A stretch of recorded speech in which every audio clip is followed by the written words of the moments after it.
आपके साथ। बता दें आपको, पशुपति कुमार पारस ने नीतीश कुमार से आज बातचीत किए हैं और क्या कुछ बातचीत किए, क्या कुछ खुलासे निकल करके सामने आ रहे हैं। जिस तरीके से आपको बता दें कि पशुपति कुमार पारस ने नीतीश कुमार के सामने बड़ी मांगे रख दी थी, जिसके बाद चिराग पासवान काफी एक्टिव हो जाते हैं। आखिर पशुपति कुमार पारस ऐसा क्या कुछ मांगे रखे, किसके लिए मांगे रखे हैं, क्या कुछ खुलासा हो रहा है, क्या कुछ मामला निकल करके सामने आ रहा है। हमारे साथ आज दो सहयोगी हैं बातचीत करने के लिए। और आपको बता दें, जिस तरीके से पशुपति कुमार पारस एक्टिव होते हैं तो यह चिराग पासवान के लिए सबसे बुरा खबर हो जाता है और चिराग पासवान आनन फानन में दिल्ली से पटना पहुंच जाते हैं। क्या कुछ मामले हैं, चलिए आज हमारे साथ दो सहयोगी हैं, तो चलिए एक एक करके जानकारी लेते आप तक पहुंचाते हैं। विकास, जिस तरीके से आनन फानन में चिराग पासवान पटना पहुंचते हैं, आखिर किससे मुलाकात करने की बातें चल रही है, आखिर क्या कुछ मामले हो गए हैं कि पशुपति कुमार पारस एक्टिव नजर आ रहे हैं। देखिए, अगर इन दिनों की हम बात करें तो पशुपति पारस और पशुपति पारस की पार्टी राष्ट्रीय लोक जनशक्ति पार्टी जो है वो काफ़ी एक्टिव मोड में आ गए हैं। जब से इनका दफ्तर बचा है, एक संजीवनी मिल गया है और उस संजीवनी को लेकर आगे बढ़ रहे हैं। और वहीं पर चिराग पासवान की जो पार्टी है लोक जनशक्ति पार्टी रामविलास, उसमें खलबली मची हुई है कि जो हम सपना देखे थे कि चाचा को सड़क पर ला देंगे, वो सपना टूट गया। अब इस वक्त जो बिहार की स्थिति है, पासवान समाज को लेकर खास करके जो चौकीदार धरना प्रदर्शन लगातार कर रहे हैं, अपनी मांगों को लेकर पटना के सड़कों पर उतर रहे हैं, उन पर जब पुलिस ने लाठियां बरसाई तो चिराग पासवान लापता नजर आए। जब पुलिस उन्हें बीच सड़क पर भगा भगा के मार रही थी, उनका सर फट रहा था, तो चिराग पासवान लापता थे बिहार से। और यही कारण था कि तमाम पासवान समाज जो है वो अपना नेता खोज रहे थे कि अब पासवान समाज का नेता कौन क्योंकि जिनसे उम्मीद रहा वो भाग निकले, जिनसे उम्मीद रहा वो दूर दूर तक नजर नहीं आ रहे हैं, यानी कि चिराग पासवान। वैसे में एक बार फिर उन पासवान समाज का अगर कोई आवाज बना है तो वो है पशुपति पारस। एक बार फिर अगर वो पासवान समाज के लिए सबसे पहले कोई आवाज उठाया है तो वो है स्वर्गीय रामविलास पासवान जी के सबसे भरोसेमंद भाई पशुपति पारस। और यही कारण है कि जैसे ही पशुपति पारस जो है वो ऐलान किए कि हम बिहार में पासवान समाज के साथ हैं, हम उनकी हक की लड़ाई लड़ेंगे और बड़ी मांग जैसे ही रखते हैं यहां से लेके दिल्ली तक पशुपति पारस, वैसे ही चिराग पासवान के पेट में दर्द हो जाता है। चिराग पासवान को यह पता चल जाता है कि अगर चाचा कहीं मेरे से पहले धरना स्थल पर चले गए, चाचा कहीं मेरे से पहले ये मांग को पूरा करवा दिए तो मेरा तो पत्ता साफ। मैं जो पासवान समाज का सबसे बड़ा नेता बनने का दम भरता हूं वो खत्म। एनडीए के नजर में मेरा इज्जत खत्म। एनडीए के साथ साथ बिहार की जो जनता एक भ्रमिक दिमाग में पाल के रखे हैं कि हमारा नेता कौन, चिराग पासवान, वो खत्म। फिर से एक बार पशुपति पारस का चेहरा सामने आ जाएगा। और देखिए, पशुपति पारस लगातार उनके जो राष्ट्रीय प्रवक्ता वगैरह हैं वो सब यही कहते हुए आ रहे हैं कि हमें 40 साल का अनुभव है कि कैसे पार्टी चलता है, कैसे देश चलता है। जैसे ही एक डिसीजन लेते हैं पशुपति पारस, तुरंत चिराग पासवान सामने आ जाते हैं क्योंकि यहां पर अब फिर से मामला चाचा भतीजा में लटक रहा है क्योंकि पासवान समाज का सबसे बड़ा नेता कौन। अब आते हैं पशुपति पारस ने ऐसा क्या कुछ किया था। देखिए, पशुपति पारस लगातार एक्शन मूड में है। पशुपति पारस लगातार पासवान समाज के लिए एक्शन लेते जा रहे हैं। पशुपति पारस लगातार पासवान समाज के लिए ये तक कह दिए कि जरूरत पड़ेगा अगर वो हमें कहेंगे तो हम उनके साथ पटना के सड़कों पर भी उतरेंगे। ये सब कुछ देखकर चिराग पासवान इस वक्त बेहद बौखलाए हुए हैं और यही कारण है कि चिराग पासवान आनंद फानंद में कहां पहुंचते हैं, पटना पहुंचते हैं। अब पटना पहुंचकर क्या कुछ करेंगे, नंदन के पास क्या कुछ जानकारी है। बिल्कुल, नंदन आपके पास आते हैं और ये जानकारी लेते हैं कि आनन फानन में चिराग पासवान दिल्ली से पटना पहुंच जाते हैं। क्या कुछ मामला है? देखिए, पटना अब नहीं तो कब, पटना अब नहीं तो कब, जब आपके हाथ से हर एक चीज निकल चुकी है तो अब नहीं तो कब। अगर अभी के समय में आप पटना की धरती पर कदम रख रहे हैं तो इसके दो कारण हैं। पहले कारण कि आपको अब ध्यान आया है जाकर कि हमारे समाज के साथ, हमारे लोगों के साथ, हम पर जिसने भरोसा किया उनके साथ कुछ सही नहीं चल रहा है, बिल्कुल। या फिर दूसरा ये कारण कि हमारी वोट बैंकिंग जो है वो धीरे धीरे करके कम हो रही है, तो उसको बढ़ानी होगी हमें। चिराग पासवान बहुत ही बेहतरीन नेता है, बिल्कुल। हर वीडियो में हमने कहा, लेकिन उनके डिसीजन लोकसभा चुनाव के बाद ऐसे हो गए हैं जैसे कि जीतने के बाद मंशा बदलने वाली होती है ना स्थिति, वही। पशुपति पारस की जिक्र अगर हम करें, अभी के समय में पासवान समाज के लिए अगर कोई खड़ा है तो पशुपति पारस है। बिल्कुल। इसके भी दो फेस हो सकते हैं। पहला कि पशुपति पारस को लग गया है कि पासवान समाज के लिए कोई नहीं है तो हम खड़े होंगे, क्योंकि हम भी पासवान ही हैं और बिल्कुल। पासवान समाज के लिए अक्सर हमने कदम भी उठाया है, खड़े भी रहे हैं। चिराग पासवान बेशक एक अच्छे नेता है, लेकिन वो पासवान के नेता नहीं है।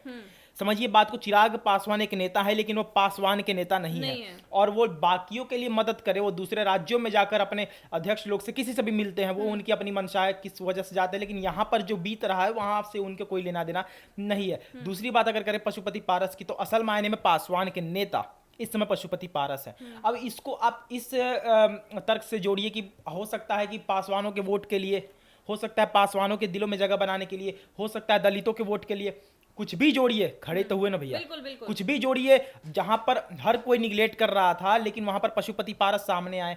पशुपति पारस ने कहा कि चलो हम तुम्हारी सुनेंगे, क्योंकि तुम भी पासवान हो, हम भी पासवान है। वही पासवान रामविलास भी थे, जिनके वजह से पशुपति और चिराग दोनों को जनता ने बनाया। लेकिन चिराग भी उसी राह पर चल रहे हैं जिस राह पर चलना हाजीपुर के लोगों को और पासवान कम्युनिटी के लोगों को पसंद नहीं है।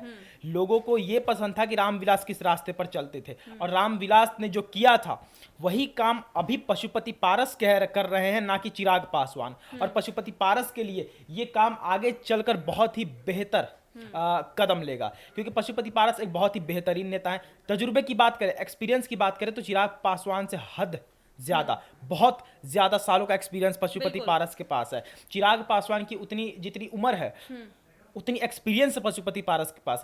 तो ये चीजें उनको समझ में आता है कि पासवान कम्युनिटी को हम निगलेक्ट करेंगे, इग्नोर करेंगे तो आगे चलकर हमारे साथ क्या हो सकता है और क्या होगा। और पशुपति पारस सामने आए हैं। चिराग पासवान अब नहीं आएंगे तो कब आएंगे? बिल्कुल। हाजीपुर आपके हाथ से एक तरीके से निकल गया, वहां की जो सिस्टम है, वहां की जो लोग हैं वो आपके हाथ से निकल गए। लोगों को पछतावा हो रहा है कि हमने आपको क्यों जीत दिलाई थी। अब पटना की बात करें तो पटना में भी जितने दलित प्रोटेस्ट कर रहे हैं, जितने पासवान प्रोटेस्ट कर रहे हैं, सारे आपके खिलाफ हो चुके हैं। अब आप पर एनडीए ने प्रेशर बनाया, आप पर बीजेपी ने प्रेशर बनाया कि एंजॉय बहुत हो गया, मस्ती बहुत हो गई, अब आप जाइए पटना, या फिर आप खुद के मन से कर रहे हैं। जो भी कुछ है आ तो रहे ना, आइए देखिए और समझिए। आपसे ये जानकारी लेते हैं कि थोड़ी समय की कमी हो रही है विकास, लेकिन आपसे ये जानकारी, ये क्वेश्चन मेरा है कि जिस तरीके से पासवान समाज पशुपति कुमार पारस जैसे ही ऐलान करते नीतीश कुमार के सामने, जो शर्तें रखते, जो मांगे रखते हैं, वाकई क्या कुछ वो शर्तें हैं जो पासवान समाज अभी काफी खुश नजर आ रहे पशुपति कुमार पारस से? देखिए मधुबाला, हम आपको बता दें कि पशुपति पारस जो है वो चिराग पासवान से इस वक्त बहुत कदम आगे चल रहे हैं।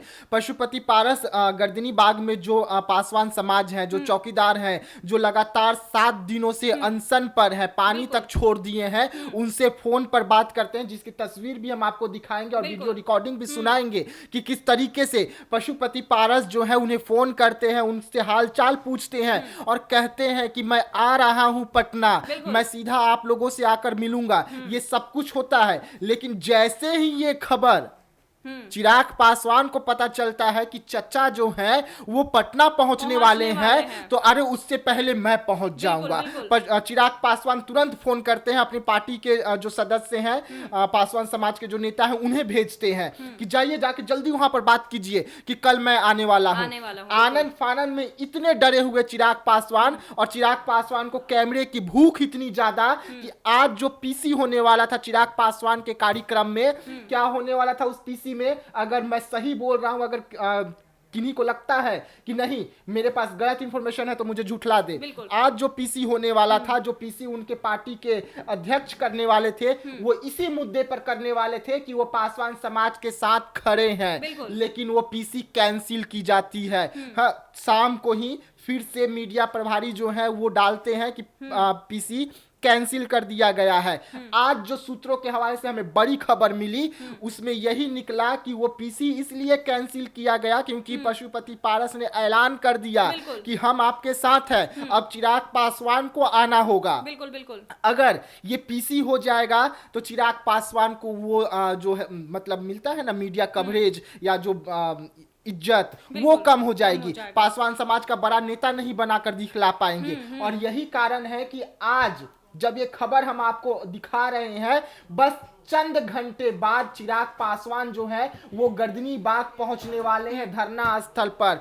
लगभग वही समय होगा 10 साढ़े 10 बजे के आसपास में जो चिराग पासवान गर्दनी बाग पहुंचेंगे और पहुंचकर पीसी करेंगे। कहां पर पीसी करेंगे? तो गर्दनी बाग में पीसी करेंगे। बाकायदा सारे चैनल को बुलाया जाएगा और बिल्कुल, ये बिल्कुल, बतलाया बिल्कुल। जाएगा कि पासवान समाज के बड़े नेता हम हैं। हम नीतीश कुमार के सामने शर्तें रखे और वो शर्त नीतीश कुमार ने मान लिया। लेकिन यहाँ तो आपसे एक दिन पहले चाचा ने ऐलान कर दिया। आपसे एक दिन पहले चाचा ने ये बतला दिया बिहार की जनता को, पासवान समाज को, कि उन्होंने सीएम नीतीश कुमार के साथ साथ केंद्र सरकार को भी पत्र लिखा है कि जल्द से जल्द आप इनकी मांगों पर ध्यान दीजिए। नहीं तो बिहार की जो पासवान समाज है, आपको ये याद रखना होगा कि सिर्फ चौकीदार का जो मुद्दा है, इस चौकीदार में सिर्फ पासवान समाज ही नहीं है। अगर चौकीदार संघ की हम बात करें तो इस संघ में बिहार की दलित कम्युनिटी जो है वो पूरी है। और इसमें यादव भी आते हैं। कौन यादव? जो यादव लालू यादव के साथ होते हैं। और आज जो पासवान समाज के जो चौकीदार के अध्यक्ष हैं, उन्होंने क्या ऐलान किया कि जो हमारी मांगे पूरी करेगा, जो हमारे साथ खड़े रहेगा, हम चौकीदार संघ जो है चुनाव में उन्हें सपोर्ट करेंगे। वहां के जो यादव हैं वो अपना नाम लेकर कह रहे हैं कि हाँ, हम दलित से आते हैं, लेकिन तेजस्वी यादव लापता है। अगर रामविलास पासवान जी के परिवार से कोई भी आकर हमारा सपोर्ट कर दे या सड़क पर हमारे साथ उतर जाए तो हम यादव हैं। हम यादव होके कहते हैं कि हम एनडीए को वोट करेंगे। और यही कारण है कि आनंद फानंद में चिराग पासवान चुनावी मैदान में फिर से कूदे हैं, क्योंकि 2025 का चुनाव होने वाला है। यहां पर आपको एक मतलब समझना होगा, डर क्या है?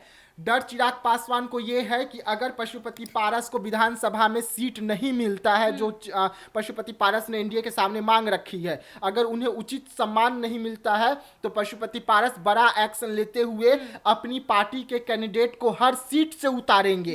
अब यही डर है चिराग पासवान को कि अगर वो अपनी पार्टी को हर सीट से उतार दिए तो पासवान समाज, दलित समाज का जो वोट है वो बट जाएगा। क्योंकि यहाँ पर पशुपति पारस बड़ा कदम उठा लिए हैं। और यही डर के कारण, यही बौखलाहट के कारण चिराग पासवान बड़ा सोच समझकर बिहार के पटना में कदम रख रहे हैं। इस समय पर क्रेडिट लेने की होड़ मची हुई है। चाचा तो काम कर रहे हैं, चाचा को क्रेडिट नहीं चाहिए। चाचा के पास क्रेडिट बहुत सारे पड़े हुए हैं बिहार में, लेकिन आपको क्रेडिट का जरूरत था तो क्रेडिट लेने के लिए आप आज पटना के धरती पर कदम रखे हैं। नहीं तो आप दिल्ली के धरती पर कदम रखकर एसी के ऑफिस में बैठे हुए थे। यहाँ के मुद्दे को सिर्फ आप सुन रहे थे लेकिन बोल नहीं रहे थे। बोले हैं आज, जब चाचा ने बड़ा कदम उठाया, चाचा ने बड़ा ऐलान किया, तब आपको पेट में दर्द हुआ, आपको सताने लगा कि मेरा सब कुछ न दांव पे लग जाए। और ये कारण है कि आनंद फानंद में आप पटना के सरजमीन पर कदम रखे। बिल्कुल। तो जैसा कि आपने सुना, इस वक्त की सबसे बड़ी खबर निकल करके सामने आ रही, यानी कि जैसे ही पशुपति कुमार पारस ने ऐलान किया कि पासवान समाज के लिए ऐलान किया है, बड़ा ऐलान किया है, वैसे ही चिराग पासवान आनंद फानंद में दिल्ली से पटना पहुंच जाते हैं। जैसे ही ये खबर चिराग के कानों तक लगता है कि चाचा पटना पहुंच रहे, उससे पहले ही चिराग पासवान पटना पहुंच जाते हैं। अब क्या कुछ पासवान समाज के लिए इंसाफ वाला खबर निकल करके सामने आएगा, अगले वीडियो में आपके साथ जरूर साझा करूंगी। तब तक के लिए इजाजत दीजिएगा। धन्यवाद।